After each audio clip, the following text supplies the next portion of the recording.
My name is Elena Vance.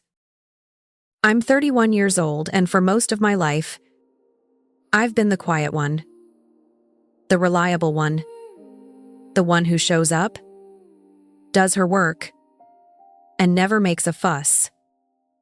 I build secure software systems for a living, a job that requires logic, precision, and the ability to see threats before they materialize. I've always been good at it, but I never thought I'd have to apply those skills to my own family. If this story touches you, please subscribe to the channel and share this video to help me grow and improve. The dinner was a rare occasion. My parents, Arthur and Sylvia, didn't invite me over much anymore. Not since I'd stopped being an open wallet for my sister's endless emergencies. The air in their pristine dining room was thick with the scent of roasted chicken and forced pleasantries. We talked about the weather. We talked about traffic. We talked about a neighbor's gaudy new lawn ornament. It was all meaningless noise, a carefully constructed illusion of normality. I was playing my part, nodding and smiling when my phone buzzed in my pocket. It was a soft, almost imperceptible vibration against my leg. I pulled it out under the table, expecting a notification from work or a meme from a friend. Instead, I saw a message from an unknown number. 7 words that cut through the noise and froze the blood in my veins. Get up and leave. Don't say anything to your parents. I lifted my gaze from the screen and looked at them. My father was smiling at me. A stranger's smile. My mother was pushing a glass of dark red cranberry juice closer to my hand, her eyes glittering with something that wasn't love. In that instant, I had to make a choice. Trust the anonymous text, or trust the 2 people who were supposed to protect me from the world. The decision I made in that silent, suffocating moment didn't just change our relationship. It ended it. To understand that night, you have to understand the layout of my family. It wasn't a circle. It was a pyramid. At the very top, bathed in golden light, was my sister Chloe. She was 2 years younger. The artist. The free spirit. The one with the dazzling smile and the bottomless pit of needs. My parents, Arthur and Sylvia Vance, were her willing worshippers, their lives dedicated to maintaining the glow around her. And then there was me. I was the foundation. Unseen. Uncelebrated. But essential for holding the whole thing up. My parents didn't dislike me. Dislike would have required an active emotional investment. Instead, they were mostly indifferent to me. I was the responsible one. The easy one. I got good grades. I didn't cause trouble. And I learned early on to meet my own needs. My accomplishments were met with a polite, vacant nod. When I won the state science fair in 10th grade, my father glanced at the trophy and said, "That's nice. Elena, did you hear Chloe was chosen for the lead in the school play?" She hadn't been. She was a tree. But in their eyes, her wooden performance was more compelling than my scientific achievement. When it came time for college, the dynamic was cemented in steel and concrete. They drained their savings to send Chloe to a private art school in New York City. She was going to be a famous painter. They told everyone. On the other hand, was given a list of local state schools and a pat on the back. "You're so smart, Elena," my mother said, as if it were an explanation. "You'll figure it out."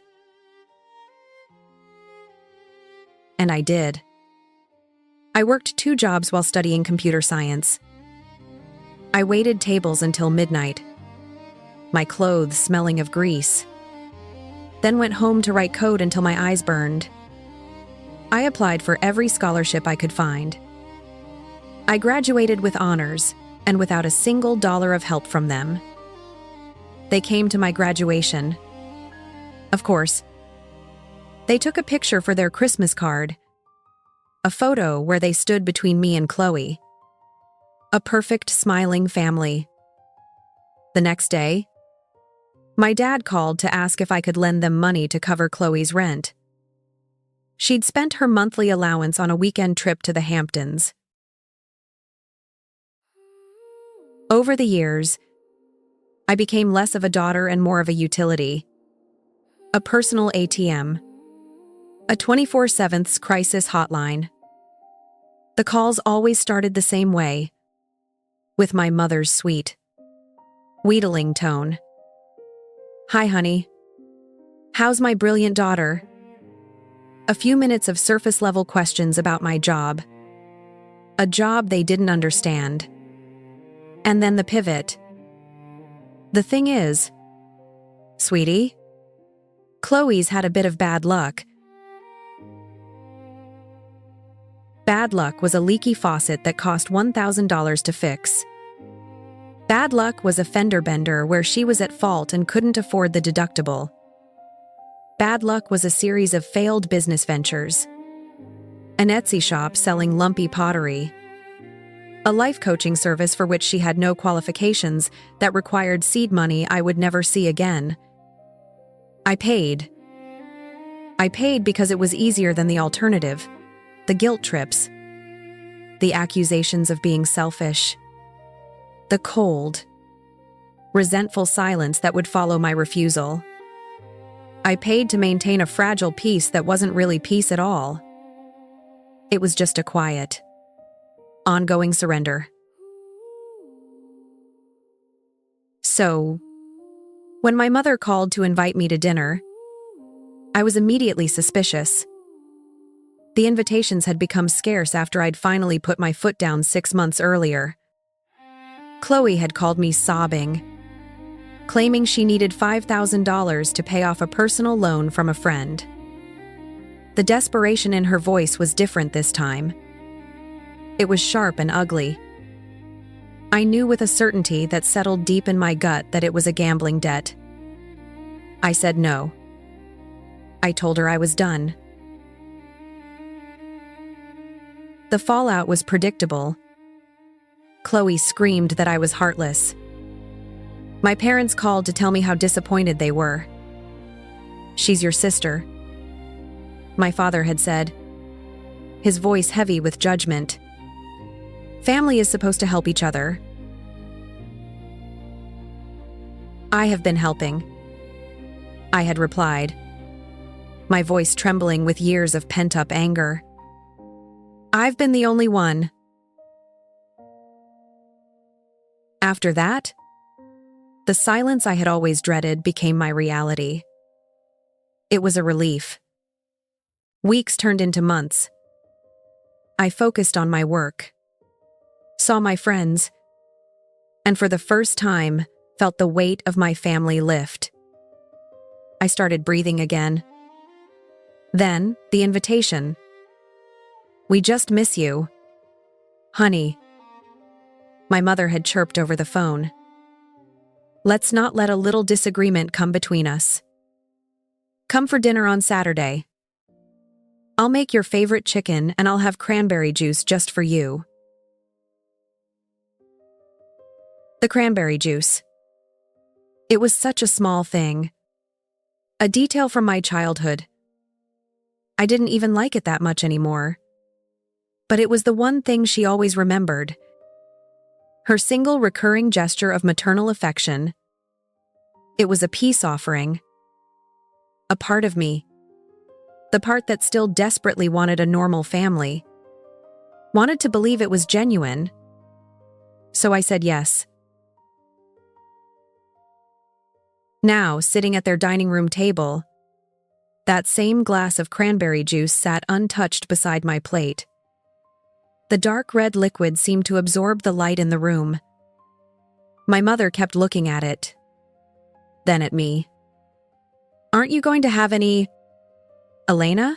You look thirsty."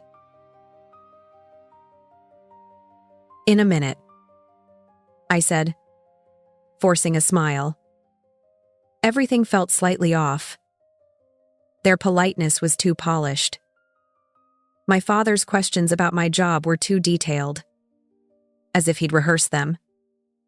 Chloe was strangely quiet, her eyes darting around the room, never quite landing on me. A low-grade hum of anxiety vibrated just beneath my skin. It was the feeling I got at work just before a system was about to crash. A cascade of tiny, imperceptible errors, signaling an imminent total failure.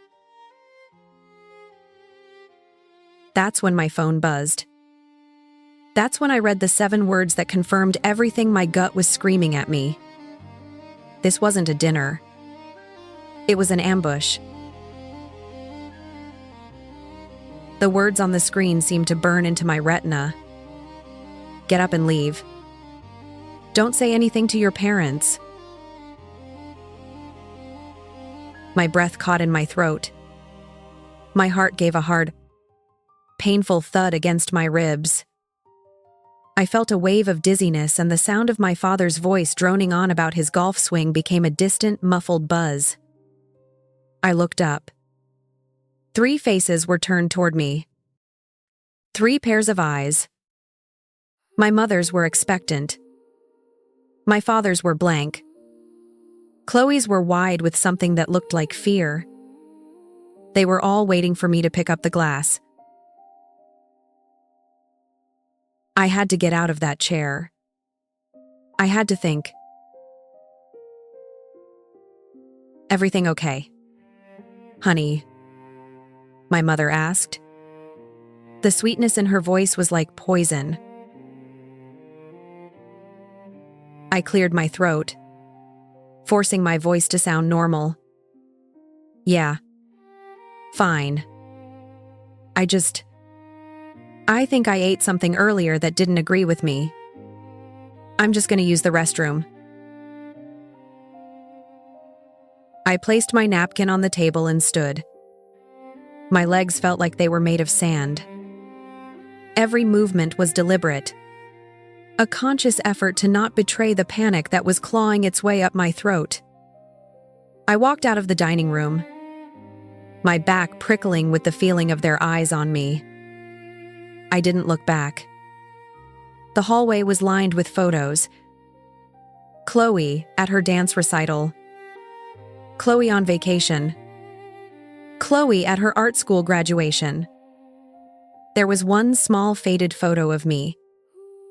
A school picture from the 3rd grade tucked away behind a larger frame of my sister. A forgotten artifact. I reached the upstairs bathroom and shut the door. The click of the lock echoing in the sudden blessed silence. I leaned against the cool wood, my forehead pressed against the door, and took a deep, shuddering breath. My hands were shaking so badly I could barely hold my phone. Who sent that text? It had to be a joke. A wrong number. It had to be.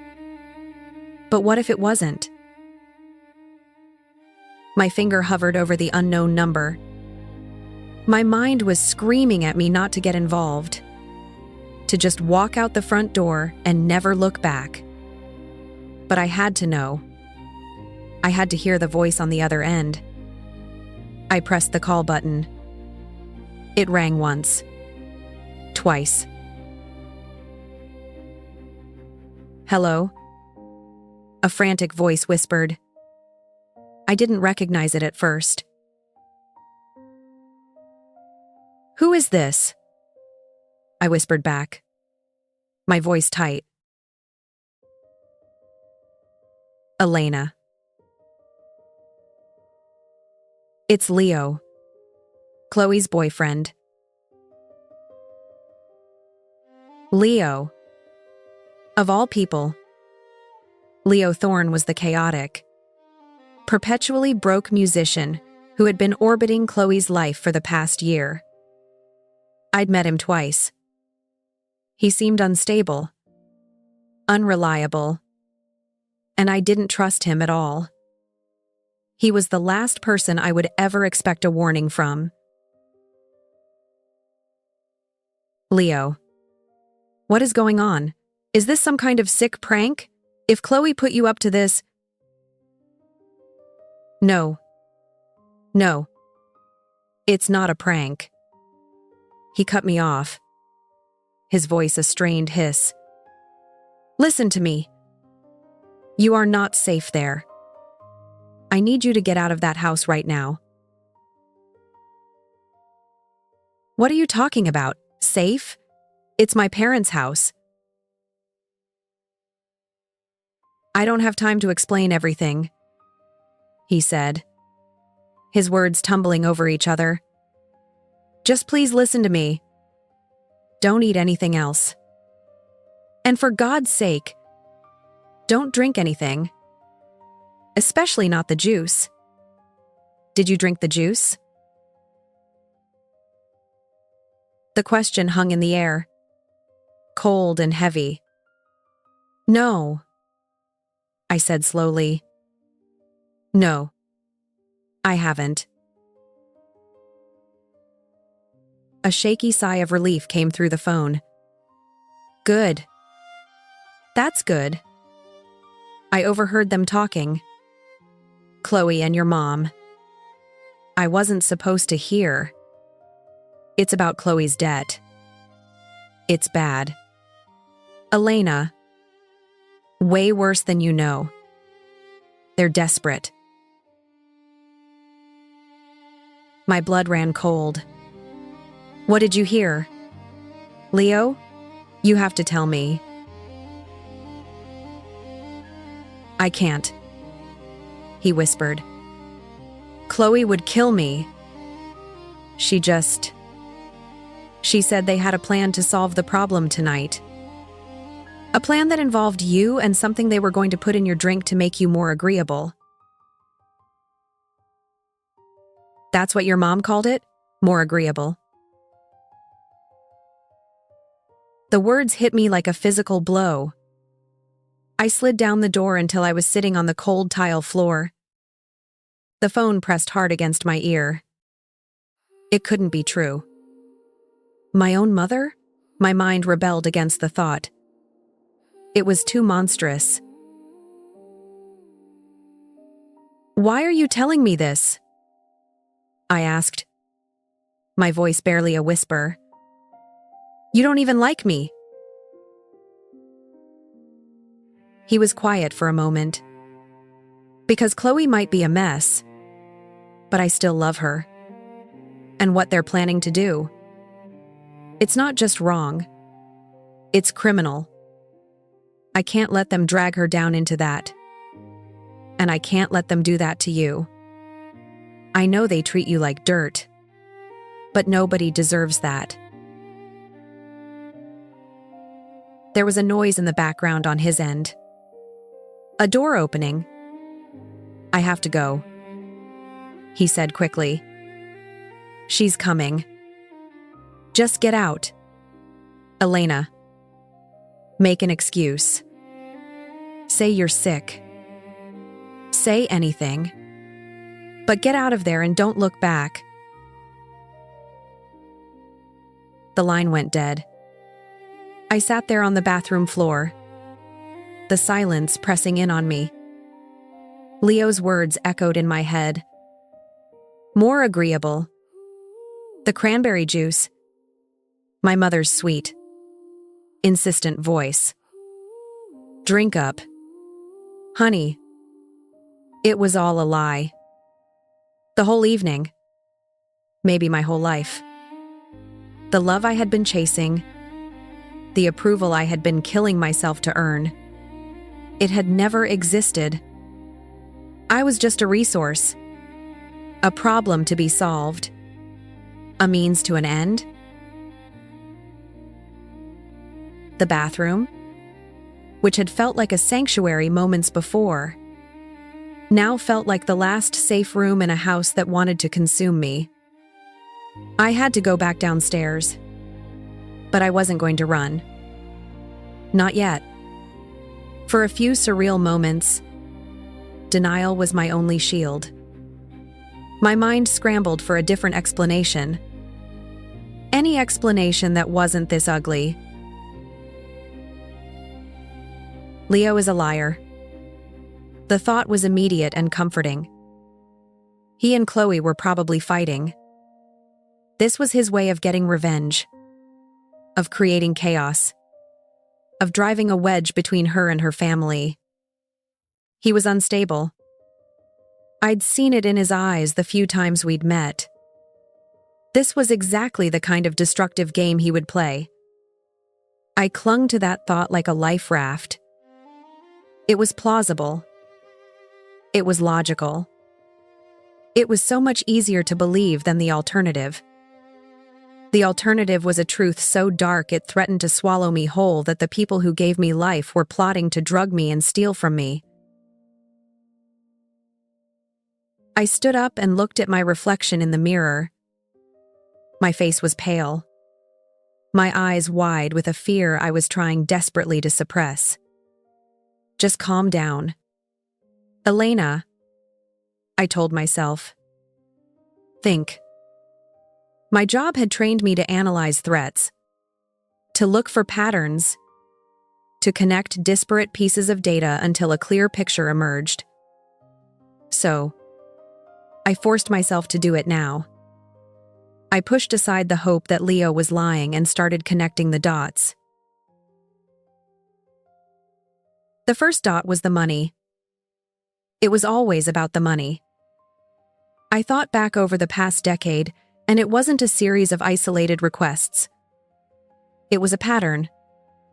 A relentless, escalating campaign of financial erosion. There was the time my father called, his voice thick with shame, to ask for $10,000. His small investment business had taken a hit. He said it was just to cover things until the market turned around. I sent the money. The market turned around. I never saw a dime of it back.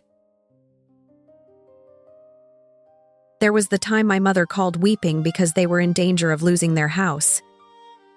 The mortgage had adjusted and they couldn't make the payments. She made me feel like their ruin was my fault, a consequence of my success. It must be so nice not to have to worry about money. She'd sobbed. I took out a personal loan and gave them the $20,000 they needed to get current. I was still paying it off. And then there was Chloe. Her needs were smaller, more frequent, like 1,000 tiny cuts. Rent money here, car repairs there, a plane ticket for a vacation she couldn't afford. Each time I was sworn to secrecy. Don't tell Mom and Dad. She'd beg. They'll just worry. Now I realize that wasn't true. They weren't worrying. They were coordinating. We were a team.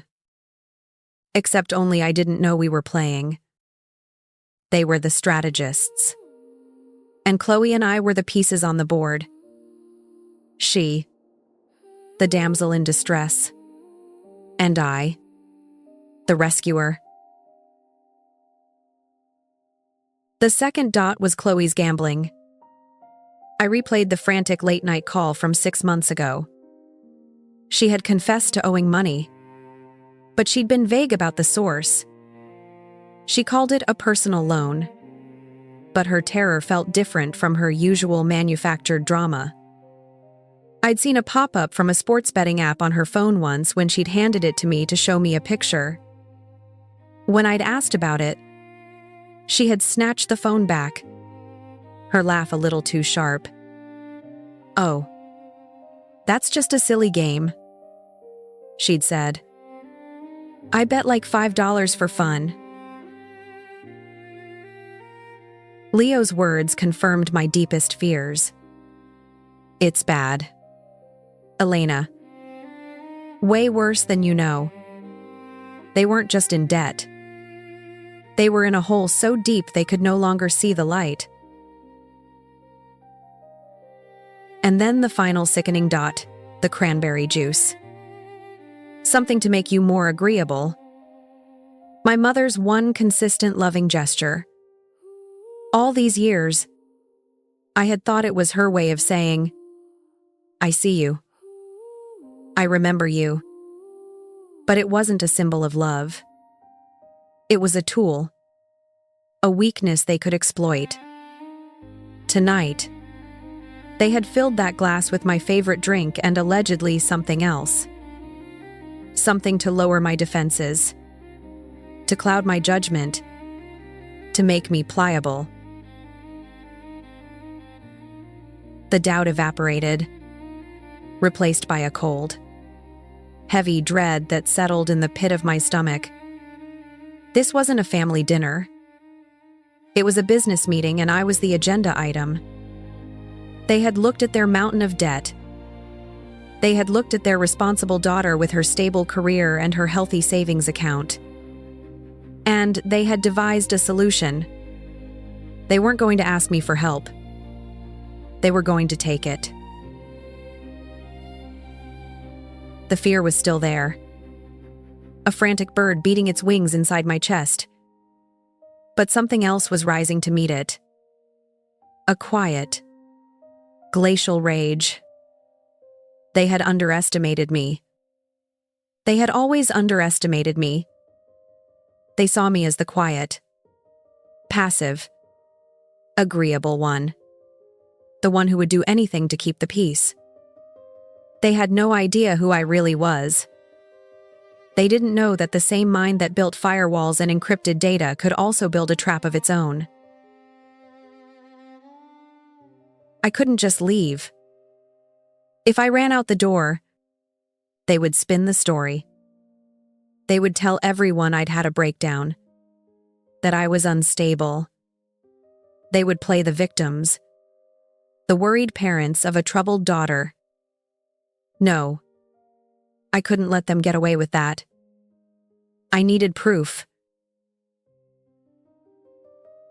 My logical mind took over, pushing the panic down.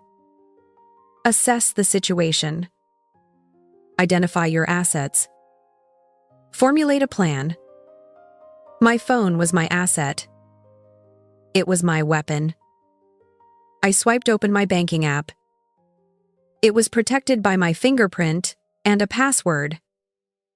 But if I was unconscious, they could use my thumb. A cold shiver went down my spine. But I had another layer of security. I had set up two-factor authentication for any transfer over $1,000. A code would be sent to my phone.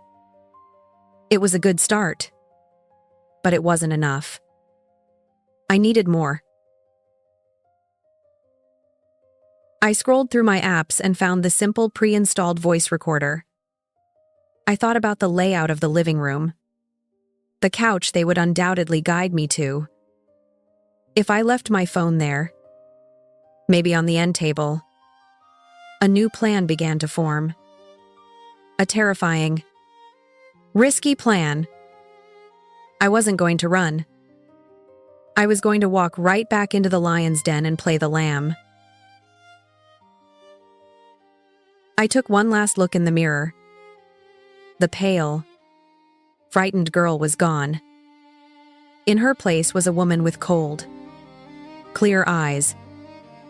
I splashed some water on my face, straightened my clothes, and unlocked the bathroom door. Every step I took down the stairs was a conscious choice. I was no longer a victim fleeing a threat. I was a hunter walking into a trap, fully aware of the jaws, ready to turn them on the ones who set them. When I walked back into the dining room, they all looked up. Their expressions were a carefully curated blend of concern and impatience. "Feeling any better, sweetie?" my mother asked, her voice syrupy. I forced a weak smile and put a hand to my forehead. "A little. I'm sorry about that. My head just feels fuzzy." It was the perfect word. Vague enough to be believable and a perfect primer for what was to come. I sat down, my eyes immediately drawn to the glass of juice still sitting by my plate. It was an accusation in liquid form.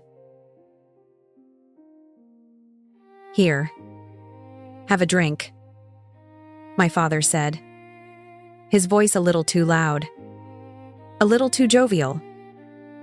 "That'll make you feel better. You should really drink that, Elena." Chloe chimed in, her voice thin. She wouldn't look at me. She just stared at the glass, her fork pushing a stray green bean around her plate. This was my moment. My performance had to be flawless. I picked up the glass, my hand steady.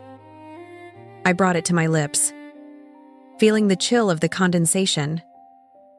I looked at my mother over the rim, holding her gaze. I tilted the glass, letting the liquid touch my tongue. It was just cranberry juice. But my mind screamed, "Poison." I mimed a small swallow, then another, letting a little of the juice actually enter my mouth before pulling the glass away.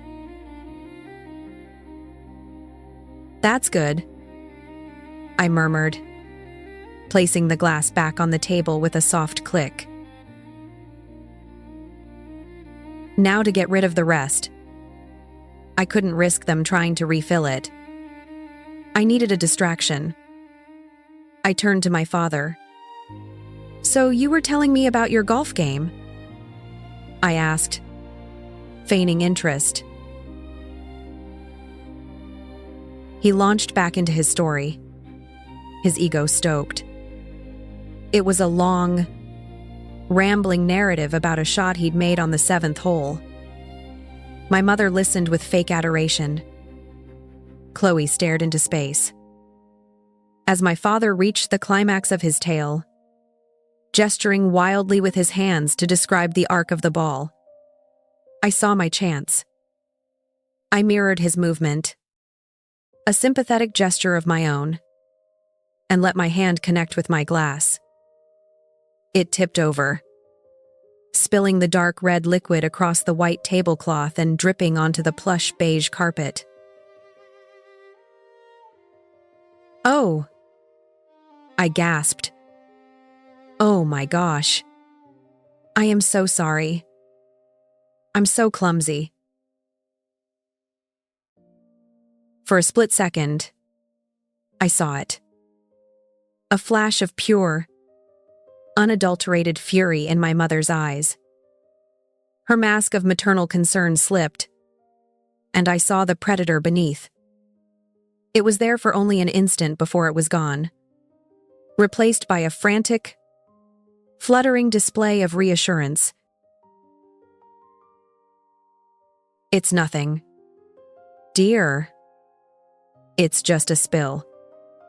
Don't you worry about a thing," she said, rushing to the kitchen for paper towels.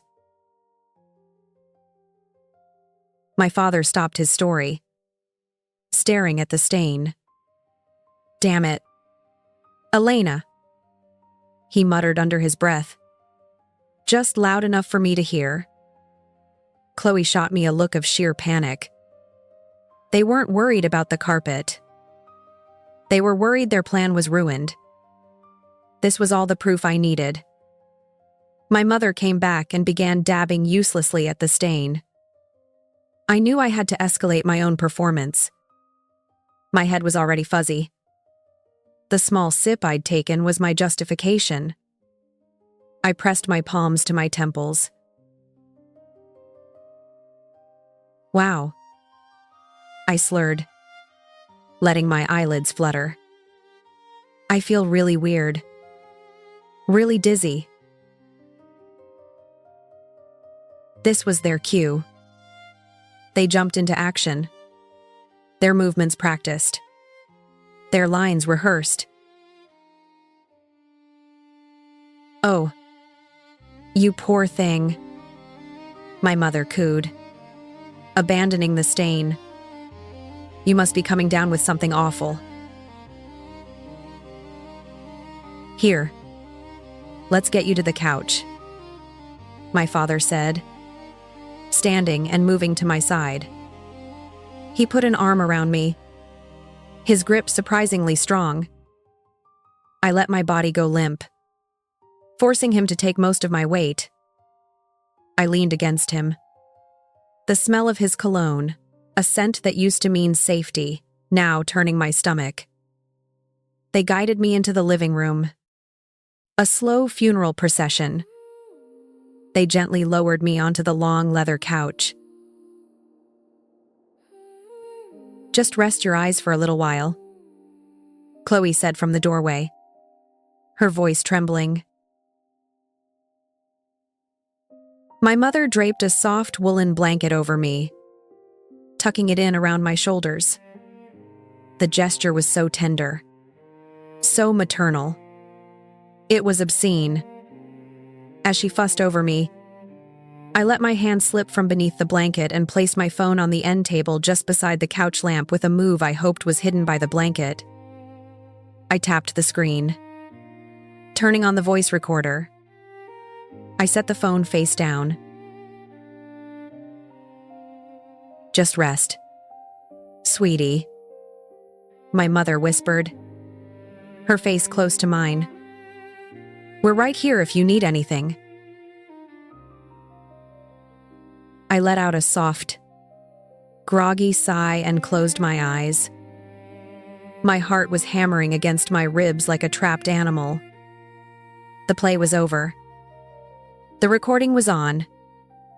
Now all I had to do was lie perfectly still and listen as my family revealed exactly who they were. I lay on the couch, a statue carved from fear, wrapped in a scratchy wool blanket. My eyes were closed, but my other senses were screaming.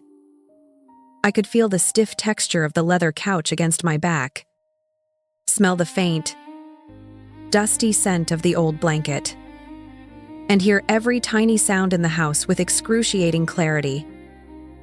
My entire world had been reduced to what I could hear. For the first few minutes, there was only the mundane, torturous sound of them cleaning up dinner, the clink of silverware being dropped into the sink, the scrape of a chair being pushed back into place, the distant rush of water from the kitchen faucet. Each normal sound was a layer of deception over the monstrous reality of the evening. My mind raced in the silence between the noises. Do they believe me? Did they see me activate the recorder? Is the dose wearing off? If I even drank any? I focused on my breathing, forcing it into the slow, deep rhythm of sleep, a metronome counting down the seconds to my own betrayal. Then the whispering began. It was faint at first, coming from the dining room just beyond the archway. "Is she asleep?" It was my mother's voice. A sharp, impatient hiss that cut through the air. "I think so," Chloe whispered back. Her voice was shaky, threaded with a nervous energy that was almost palpable. "She looks completely out." She didn't even stir when I dropped that fork. I heard my father's low grumble. It was supposed to be in the first glass. She barely had a sip before she spilled it. The dose was too small. We should wait. My entire body went rigid. Dose. The word hung in the air. A final, brutal confirmation. The casual way he said it, like he was discussing a recipe, chilled me to the bone. Every muscle in my body screamed at me to bolt, to run out the front door and never stop. But I held on, anchoring myself to the couch, forcing my body to remain limp. I was a spy in enemy territory, and my life depended on playing my part. I heard their footsteps approaching, soft on the carpeted floor. They were gathering in the living room now, standing over me. 3 vultures circling what they believed to be a dying animal. The air grew thick and heavy. "We can't wait," my mother said, her voice now closer, clearer. "We don't have time. Those people want their money by Monday morning. This has to be done tonight." "Get her phone," my father commanded. The authority in his voice was chilling. This was the man who taught me how to ride a bike, who used to read me bedtime stories. That man was gone. This stranger had taken his place.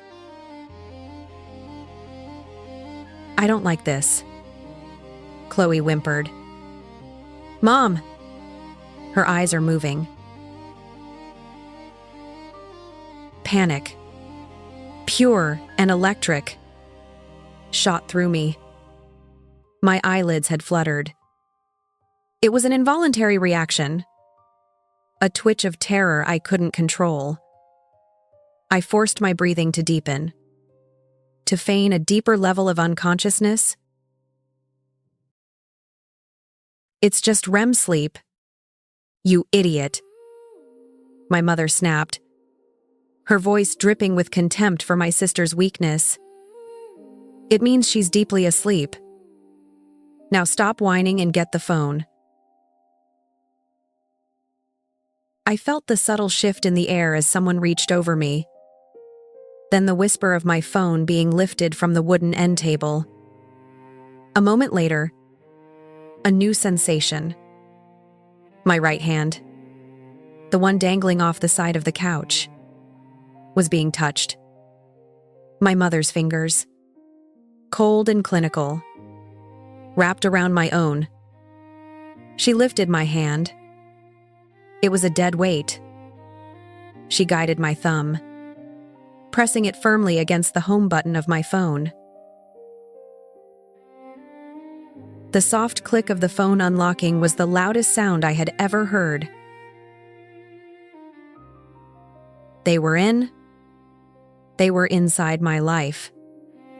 The digital walls I had so carefully constructed had been breached. Not by a hacker, but by my own mother using my own hand.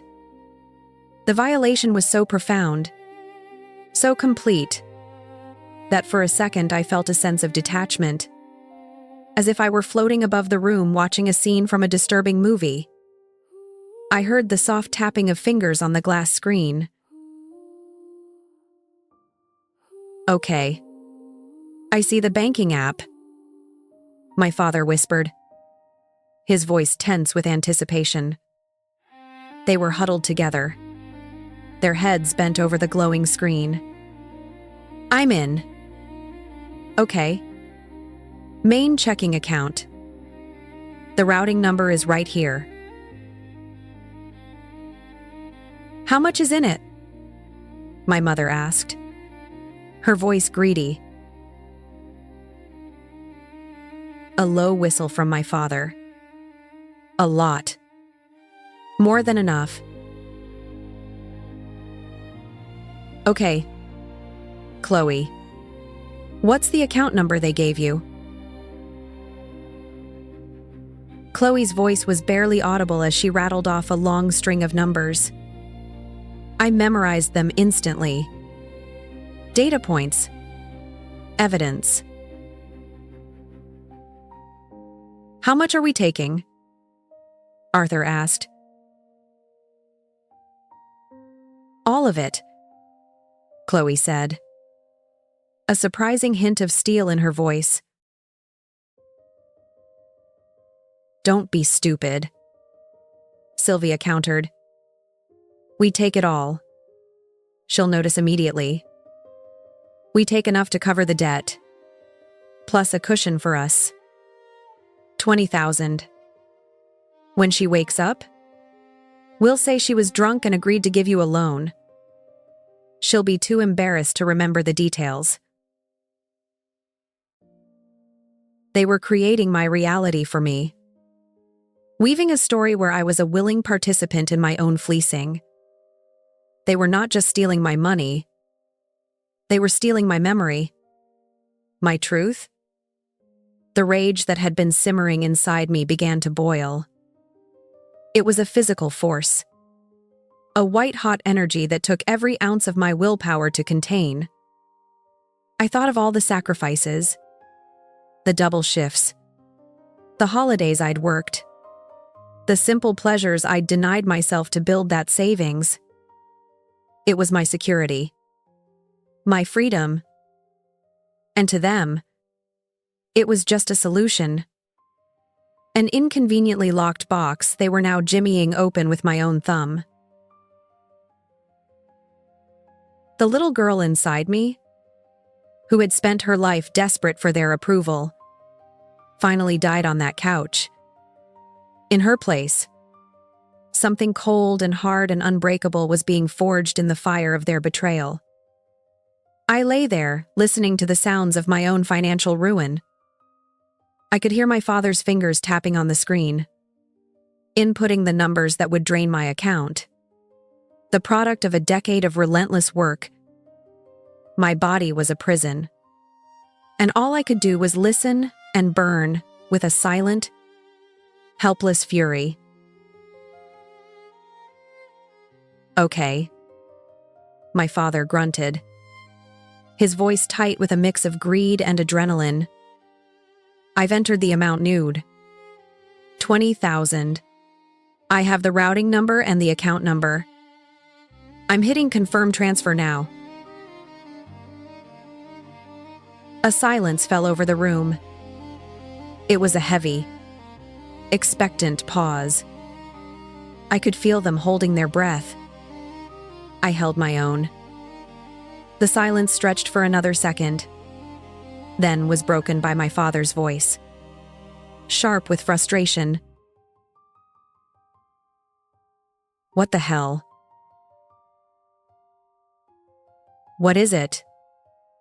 My mother hissed. What's wrong? It's asking for a verification code, he said, bewildered.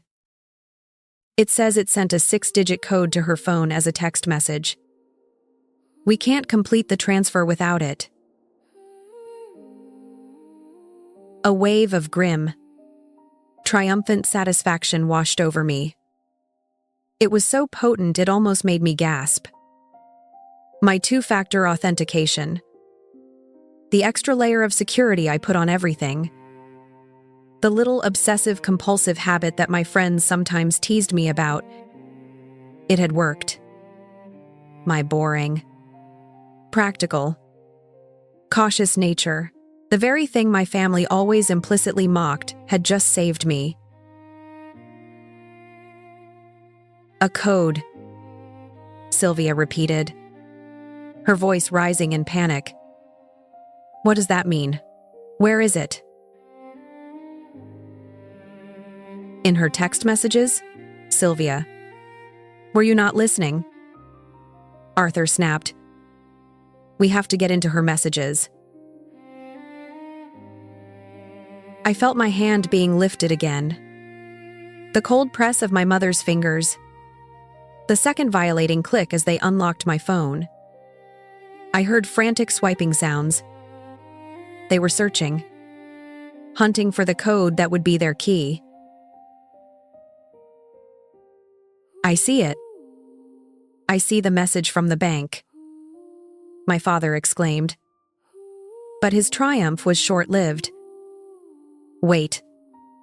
The phone screen just went dark. It locked again. Then open it again, my mother urged. I am trying, he growled. It's not working. It's asking for a passcode now. Her thumbprint isn't working anymore. I had set that feature myself. After 3 failed fingerprint attempts or a certain amount of time, the phone defaults to requiring the manual passcode. They were locked out. The digital walls were back up. Stronger this time. They were standing at the gates of my fortress, and they had no key. Their frustration boiled over into open conflict. The facade of the unified, scheming family crumbled into dust, and the ugly, dysfunctional core was laid bare for my phone to record. Can't you bypass it or something? Sylvia demanded, her voice shrill. Sylvia, I sell life insurance for a living. I'm not a goddamn hacker. Arthur shot back, his voice rising from a whisper to an angry growl. She does this tech stuff for a living. Of course she has this kind of security on it. We should have thought of this. Chloe started to cry. A series of ragged, pathetic sobs. I told you this was a bad idea. I told you. Now what are we going to do? They're going to come for me. Mom. Oh. Stop it. Both of you. Sylvia spat, her voice venomous. Arthur, you were supposed to have this planned. And you, Chloe, if you hadn't been so stupid with your money, we wouldn't be in this mess. Me, Chloe shrieked, her fear turning to anger. You were the one who told me to take the bets. You said it was a sure thing. You were the one who gave me the powder for her drink. Every word was a nail in their own coffin. I listened as they tore each other apart. A pack of wolves turning on themselves now that their prey had slipped from their grasp. They blamed each other for the debt, for the failed plan, for their own incompetence. My father called Chloe a leech. My mother called my father a failure. Chloe called them both hypocrites. It was a symphony of greed and resentment. And my little phone was the conductor, capturing every poisonous note. The irony was crushing. They had always seen me as simple, predictable, the boring daughter with the boring computer job. They had no respect for my work, no interest in my life. But my life, my work, the very essence of who I was, a person who built secure systems, who planned for contingencies, who believed in firewalls, was what was defeating them. They had walked into a system they did not understand, and it had locked them out. Finally, the fight seemed to drain out of them, leaving only the sour dregs of failure. It's no use, my father said, his voice heavy with defeat. We can't do it tonight. Put the phone back. But Arthur, Monday, my mother began. I don't care about Monday right now, he roared. It's over. We failed. Put the phone back. Let her sleep it off, and we will pretend none of this ever happened. I felt the phone being placed gently back on the end table. It screamed dark. I heard their retreating footsteps. The sound of a bedroom door closing upstairs. Silence descended on the living room once more. But this time it was my silence. My victory. I had won. I didn't move for what felt like an eternity. I lay perfectly still, listening to the house settle around me. The only sound was the frantic beating of my own heart. I counted slowly in my head. A calming, methodical exercise to keep the rage and adrenaline from overwhelming me. I reached 500, then started again. I needed to be sure they were gone, that they believed their charade was safe. Finally, when the silence felt solid and permanent, I began to wake up. I started with a soft groan, the sound thick in my throat. I shifted on the couch, letting my arm move, allowing the woolen blanket to slide onto the floor. I kept my eyes closed for another minute before letting them flutter open, blinking slowly as if trying to adjust to the dim light of the living room lamp. I pushed myself into a sitting position, putting a hand to my head in a theatrical gesture of pain and confusion. "Oh, wow," I said aloud to the empty room, my voice raspy.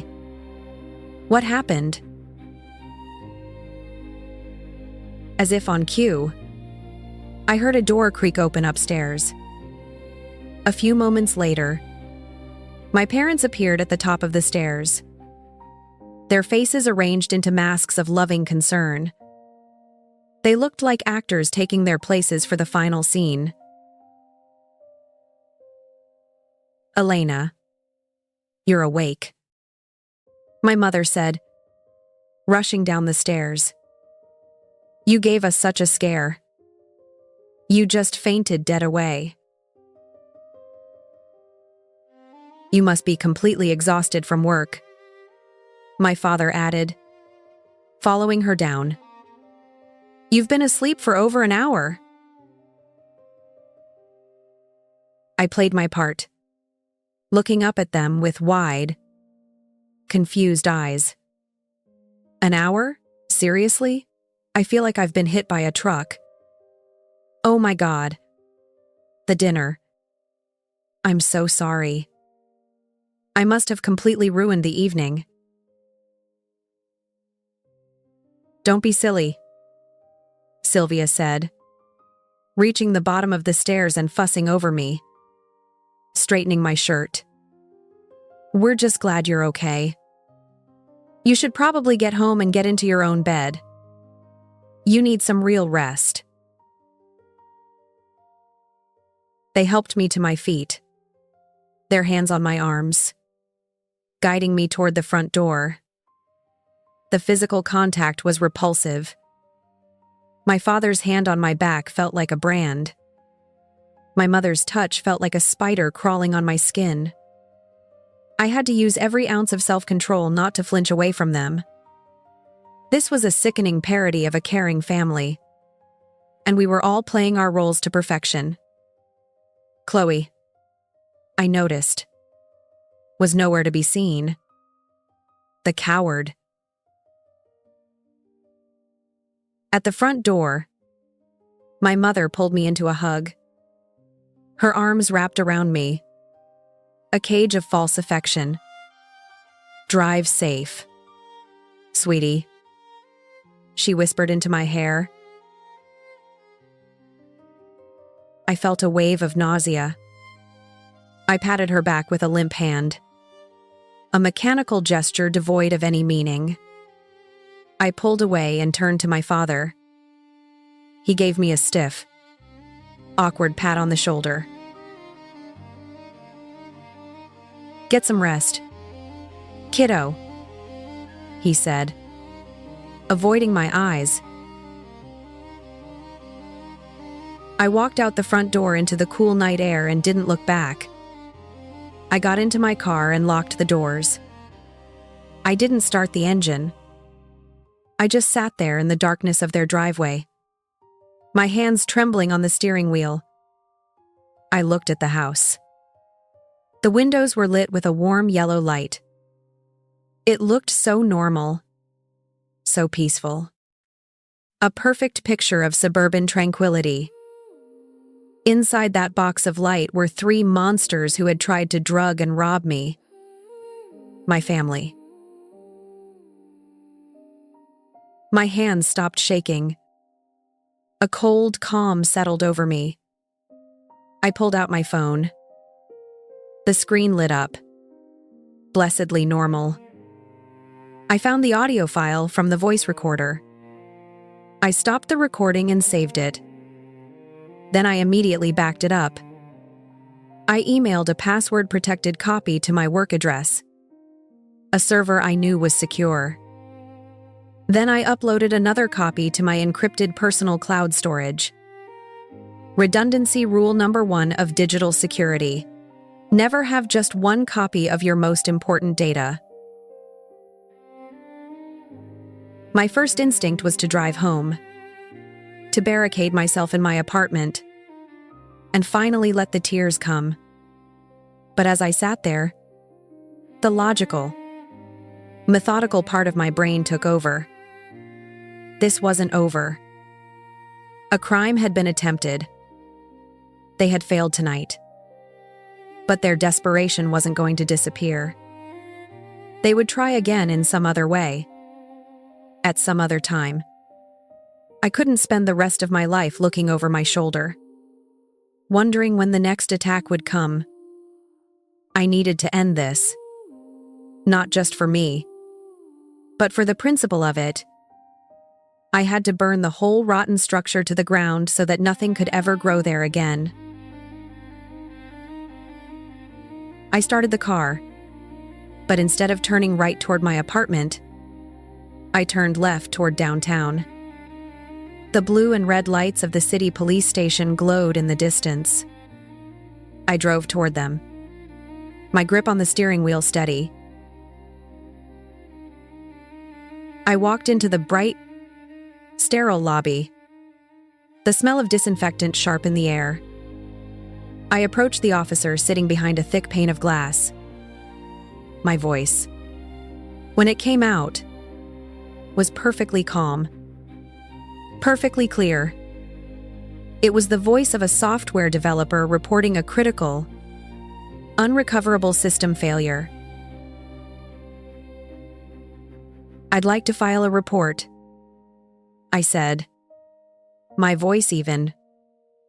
"My family drugged me this evening and attempted to commit wire fraud by stealing $20,000 from my bank account." The officer looked at me, his expression a mixture of boredom and skepticism. I held up my phone so he could see the screen. "And I have the entire thing on audio recording right here." The desk sergeant's bored expression vanished. He looked from my phone to my face, his eyes suddenly sharp and focused. Family disputes were common and messy, usually a whirlwind of conflicting stories and raw emotion. I was offering neither. I was calm, articulate, and I had brought evidence. I was escorted to a small, windowless interview room that smelled of stale coffee. A few minutes later, a detective with tired eyes and a rumpled suit introduced himself. I told him everything. I started with the text from Leo and ended with the drive to the station. I laid out the family history of financial manipulation, the suspicion of Chloe's gambling debt. Every single detail. Then I placed my phone on the metal table between us and pressed play. We listened in silence as the audio file filled the small room. We heard their whispers, the sound of my phone being unlocked, their greedy discussion of my finances. We heard them read out the routing numbers.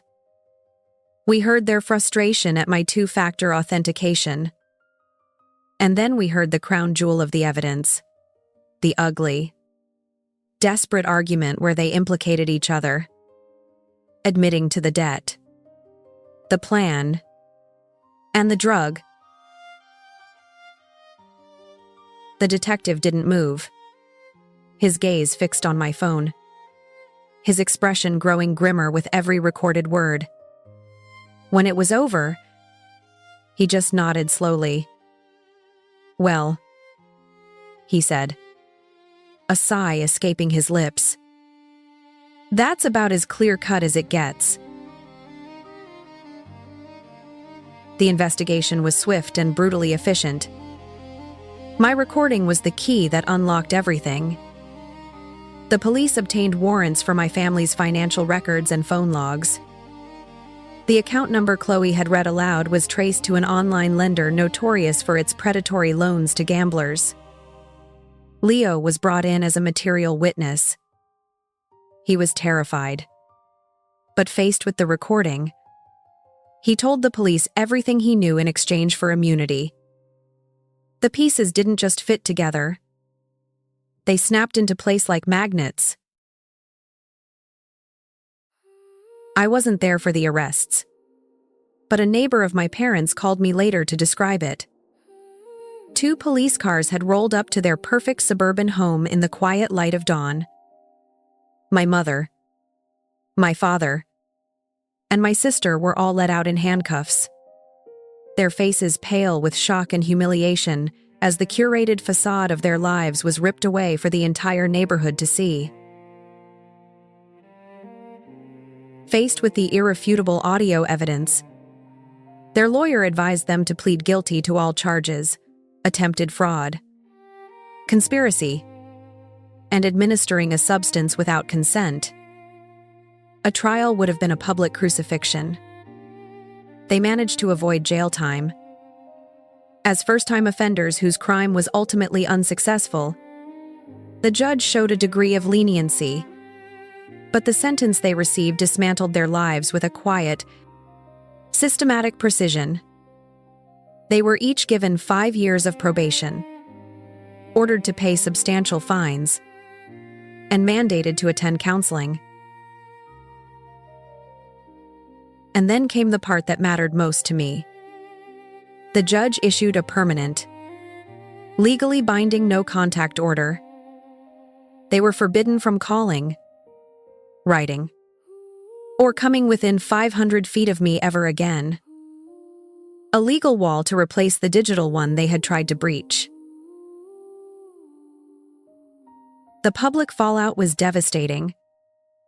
My father, a man whose career was built on an image of trustworthiness, lost his insurance license. My mother, a woman obsessed with social standing, became a recluse, too ashamed to face the neighbors she once lorded over. The legal fees and court-ordered fines were the final blow to their already precarious finances. They were forced to sell the house, my childhood home, the shrine to Chloe, to cover their debts. Chloe's fall was the hardest. Her dreams of a glamorous life evaporated. With a criminal record, any career in finance or any field requiring a background check was now impossible.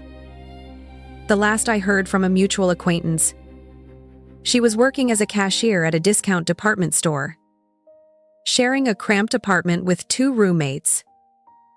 The golden light that had surrounded her for her entire life had been extinguished, leaving only the harsh, unforgiving glare of consequence. I cut them out of my life like a surgeon removing a cancer. It was a clean, precise, and necessary amputation. I changed my phone number. I deleted my old email accounts. I systematically went through my digital and physical life and erased every trace of them. Every link that connected me to that toxic past. I sold my condo, the one whose address they knew, and bought a small house on a quiet tree-lined street in a neighborhood they would never find. It was the first place that felt truly my own. The first few months were a strange mixture of grief and liberation. There were nights I woke up with my heart pounding, the phantom feeling of my mother's cold fingers on my hand still fresh. I was grieving. I realized, not for the family I had lost, but for the family I had never truly had. The illusion was gone, and the reality was a barren, empty space. But with each passing day, I began to fill that space with my own life, with friends who respected me, with work that fulfilled me, with the simple, quiet peace of knowing I was safe. About 2 years later, I saw her. I was at the grocery store on a Saturday morning weighing avocados in the produce section. I looked up and across the aisle. I saw Chloe. She looked older than her years. The youthful glow was gone, replaced by a dull, weary resignation. She was thinner, and her clothes were worn and faded. Our eyes met for a single, jarring second.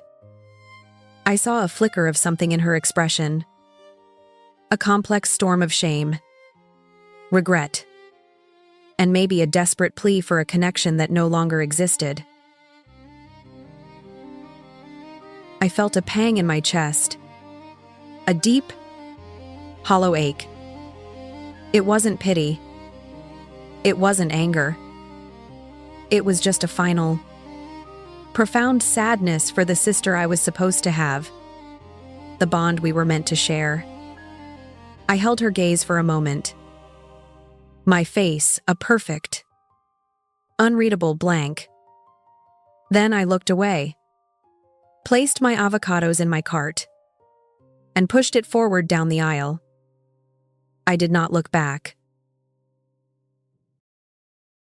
For most of my life, I believed family was an obligation, a debt you were born into and spent your life paying back. I thought love was a transaction, something you earned by being useful, by being quiet, by making yourself smaller to accommodate the needs of others. The night they sat in the dark and plotted my ruin, they thought they were solving a financial problem. But what they really did was give me a gift. They gave me the truth. They taught me that blood doesn't make a family. Loyalty does. Respect does. Safety does.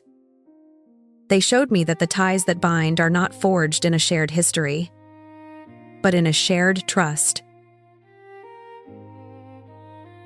I don't hate them. Hate is still a rope, a connection that pulls you back toward the pain. I feel nothing at all.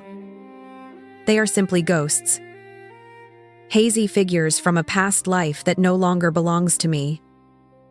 They didn't just try to steal my money. They tried to steal my will, my agency, my very self. They failed. I am still here. And in the silent, peaceful rooms of the house they will never see, I am finally, completely, and irrevocably free. If this story touched you, please subscribe to the channel and share this video to help me grow and improve.